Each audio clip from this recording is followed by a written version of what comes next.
आज इस पावन पुण्य समय में मुझे एक बात याद आ रही है कि मनुष्य जन्म से लेके मरण तक कोई न कोई चीज प्राप्त करने के तरस में जिंदगी निकाल देता है। एकदम जन्म लेते ही बच्चा रोने लगता है। जन्म लेते ही बच्चा रोता है कि नहीं? तुरंत दूध दो, दूध के लिए जन्म लेते ही रोना शुरू। अंतिम श्वास तक कुछ न कुछ चीज के लिए रोना बना रहता है कि शांति रहती है महाराज। हाँ, थोड़े बड़े हुए चॉकलेट चाहिए, खिलौने चाहिए, और थोड़े बड़े हुए स्कूल जा रहे हैं मित्र चाहिए, और बड़े हुए कॉलेज में दोस्त चाहिए, और बड़े हुए शादी के लिए लड़की चाहिए, और बड़े हुए बच्चे चाहिए, फिर उन पढ़ाई की चिंता। एक खास बात आपको बताना चाहता हूँ, हमारे विचारों के हिसाब से तरंग बदलते हैं शरीर के। जैसे विचार करते हो वैसे तरंग बाहर निकल के वातावरण को निर्मित करते हैं। आप सोचते हो वातावरण से हमको परेशानी आती है, लेकिन होता उल्टा है। आपसे वातावरण बनता है, वातावरण से आपको कोई असर नहीं होता। इस संसार में जितने वातावरण बनते हैं आपके विचार से बनते हैं। अभी भारत में कलकत्ता में एक बोस इंस्टीट्यूट है, सुभाष चंद्र बोस जी के नाम से बोस इंस्टीट्यूट। उधर एक बहुत बड़ा शोध हुआ। 2 कमरों में, अलग अलग कमरों में कुछ पौधों के गमले रख दिए गए। समान पौधे, एक ही समय बोए गए बीज, एक ही सरी की मिट्टी, एक ही सरी के टाइम से पानी डालना। 2 गमले अलग अलग 2 कमरों में रख दिए गए। 5 लोगों का टीम इकट्ठा किया गया, 5 लोगों का ग्रुप। वो 5 लोग इस कमरे में जाते और पौधों को कहते, बहुत तकलीफ है, बहुत परेशानी है, बहुत संकट है, बहुत दुख है, बहुत परेशानी है, बहुत तकलीफ है, बहुत संकट है, बहुत दुख है। इसी बात को वो कहते थे इस पौधे के सामने। वहीं 5 लोग अगले कमरे में जाते, उन पौधों को कहते थे, बहुत आनंद है, बहुत सुख है, बहुत खुशी है, बहुत तृप्ति है, बहुत आनंद है, बहुत खुशी है, बहुत शांति है, बहुत तृप्ति है, ऐसे बोलते। जब 3 महीने बाद दोनों कमरे के पौधों के गमले देखे गए, जिस जगह दुख, संकट, परेशानी की बात निरंतर रटी जाती थी, वो गमलों के पौधे बिल्कुल मुरझाए हुए यूं ढीले पड़े हुए थे। और इस तरफ के गमलों के पौधे जिसको बोले जाते थे बहुत खुशी है, बहुत आनंद है, वो पौधे एकदम हरे भरे और एकदम ताजे ताजे उगे हुए हैं। दोनों पौधे एक ही समय रोपे हुए हैं। एक प्रकार की ही मिट्टी भी फर्क नहीं, पानी डालने के टाइमिंग में भी फर्क नहीं। इधर 12 बजे डाला, उधर भी डाला, इधर 3 बजे डाला, उधर भी डाला।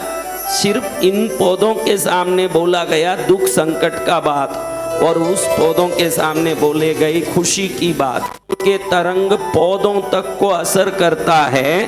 तो 24 घंटा घर में बैठ के दुख है, उदारी है, परेशानी है, संकट है, यही करते रहते हो तो जीवन मुरझाया हुआ होगा कि हरा भरा होगा? ये सोचने के लिए मैं निवेदन करता हूँ आपको कि एक बार आप इस पर थोड़ा सोचें कि आप क्या सोचते हो 24 घंटा। क्योंकि दरबारों में आने वाले एक भी खुश मिजाज नहीं दिखते। मैं देखता हूँ कि शंकर के चरण में आए हो। देखो आपको मैं बताता हूँ, गुलाब जामुन खाते हो, खुश होते हो कि नहीं? बोलो हाँ या ना। खुश होते हो? अच्छा कपड़ा पहनो, खुश होते हो क्या? खुश होते हो? अच्छी नींद आए, खुश होते हो क्या? अब अच्छे गुलाब जामुन से, अच्छी नींद से, अच्छे कपड़े से भी खुशी हो जाती है, तो हमको बनाने वाले भोलेनाथ के दरबार में आ गए तो फिर दुख ही कहाँ से रहना चाहिए? वो सब निकल जाना चाहिए कि नहीं? बोले सदगुरु भगवान की। लेकिन हम तो रोने के लिए जैसे जन्मे हूँ, जैसे हमारा जन्म ही रोने के लिए हो। किसी को मैं पूछता हूँ तो मेरे सामने और ज्यादा ही रोते हैं ताकि गुरुदेव पिघल जाएं। गुरुदेव ऐसे नहीं पिघलते, ऐसे पिघलने के चक्कर में पड़ोगे तो मुश्किल है, क्योंकि मैं नाटक क्या है ना असली क्या है अच्छी तरह जानता हूँ। बहनें घड़ी घड़ी एकदम खड़ेगी तो खूब रोएगी, क्या करूँ गुरुदेव बहुत परेशानी है। वही बहन यहाँ से बाहर निकलती है तो हंसती हंसती जाती है, मेरे देखे हुए हैं। वहाँ कोई रोना नहीं है, हंसी है। क्या है? तो एक बात आपको बताता हूँ, मेरी बात कौन मानोगे। YouTube में जितने लोग देख रहे हो, YouTube के, इंस्टाग्राम, फेसबुक, ट्विटर के परिवार के लोग, अभी महाराज आपको मैं कहता हूँ वो बात कौन मानेगा। तो एक बात ध्यान रखो, हमारे पास सबसे बड़ी शक्ति अगर कोई है, 84 लाख प्रकार के जीव योनियां हैं, उसमें मनुष्य के पास एक ताकत है, विचार करने की ताकत। क्या ताकत है? विचार कर। बोलो, और कोई सांप विचार करेगा? मेंढक विचार करेगा? वो तो लपकने में रहते हैं, उनको शरीर का भान है, शरीर के सिवाय और कुछ नहीं। शरीर के लिए आहार ढूंढना, शरीर के लिए भोजन ढूंढना, शरीर के लिए जोड़ी ढूंढना, संपर्क करना, किसी से वापस एक वंश बढ़ाना, इसके सिवाय उनके पास और कुछ है क्या? मनुष्य के पास विचार करने की ताकत है। उड़ने के लिए एरोप्लेन बना दिया, जल्दी पहुंचने के लिए कार टैक्सी बना दिए, गाड़ी बना लिए। कोई सुअर कुत्ता टैक्सी बना पाएगा? जिनको विचार करने की शक्ति है वो मनुष्य ही हर दम उन्नति की ओर अग्रसर होता है। लेकिन आप देखो, जो विचार करने की ताकत से फ्लाइट बना लिया, ट्रेन बना लिया, गाड़ी बना ली, नए नए बिल्डिंग बना लिया, कभी आपको एक कुत्ता, गद्दा, घोड़ा, हाथी को इधर गाल पर हाथ रख के रोते चिंता करते देखा है? आपने कभी देखा कि एक गधा यूं चिंता कर रहा है? आप पूछो क्या हुआ? नहीं, मेरी उधारी बहुत हो गई इसलिए मैं चिंता कर रहा हूं। कोई गधा बोलता है? मनुष्य को भगवान ने विचार करने की शक्ति दी कि इस विचार से शुभ विचार करके संसार में भी समृद्धि पाना, अंत में मेरे चरण में भी पहुंच जाना, इसलिए भगवान ने विचार की शक्ति। लेकिन हम विचार करके दिनों दिन गंदे विचार, गलत विचार, डरने के विचार, दुख के विचार, कल देखा ही नहीं हमने लेकिन डर रहा है। मैं रोते आदमी को पूछता हूं कि क्यों रोता है?